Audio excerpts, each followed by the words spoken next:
আসসালামু আলাইকুম। সবাই কেমন আছেন? আশা করি সবাই ভালো আছেন। আলহামদুলিল্লাহ আমিও ভালো আছি। আবার একটি নতুন ভিডিও নিয়ে আপনাদের সামনে হাজির হলাম। আজকে সুন্দর করে সেজে-গুজে রেডি হয়ে গিয়েছি। খুবই সিম্পলভাবে, কারণ বাইরে খুবই গরম। একটা টি-শার্ট, নরমাল একটা জিন্সের প্লাজো পরে বের হয়ে গেছি। তারপর ঢুকে গেলাম রমনা কালী মন্দিরের গেট দিয়ে টিএসসি যাওয়ার উদ্দেশ্যে। এখানে যেতেই একটা চায়ের দোকান, যেখানে আপু আমার অলরেডি ওয়েট করছিল। এখানে যেই একটু চা খেয়ে নিলাম একটা। আপু বলছিল এর থেকে অখাদ্য চা আর হয় না। আপু নাকি কাস্টমাইজ করে বলে এরকম চাটাও বানিয়েছে। তারপর সামনেই চলে গেলাম চা খেয়ে, যে দেখি এই বক্সিং। সো ভাবলাম চলে যাই, এই বক্সিংয়ের সামনে দাঁড়ানো যাবে না, বিকজ এরকম পাঞ্চ করা আর অপমানিত হওয়া একই কথা। বিকজ আমার মধ্যে এত শক্তি নেই যে আমি পাঞ্চ করবো।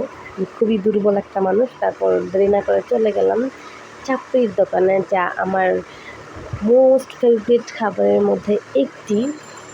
তো যেহেতু আমি লাঞ্চও করিনি, আমি চাপড়ি খাবো এটা বলেই গিয়েছিলাম আপনাকে।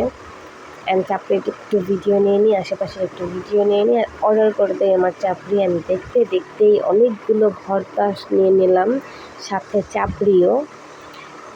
তাদের এই 20 টাকা চাপড়ির সাথে এত ভর্তার যে ব্যাপারটা আমার এত ভাল লাগে। তারপর খাওয়া দাওয়া শেষ করে বিল দিতে লাগলাম।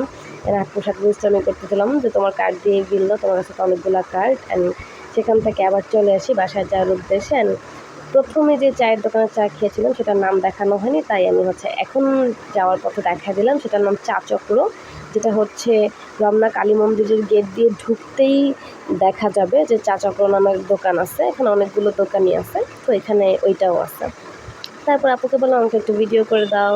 আমি একটু টুকটুক করে হাঁটি, আর এখানে একটা পাখি বাসা ছিল একটা দোকানে, এটাও চায়ের দোকান ছিল। তো আমি একটু দেখালাম। এটা আমার কাছে খুব ভালো লাগে। আমি আমার ঘরের জন্য নিব করে নেওয়া হয় না। তো এই তো আজকে এই পর্যন্তই। Thanks for watching. আসসালামু আলাইকুম।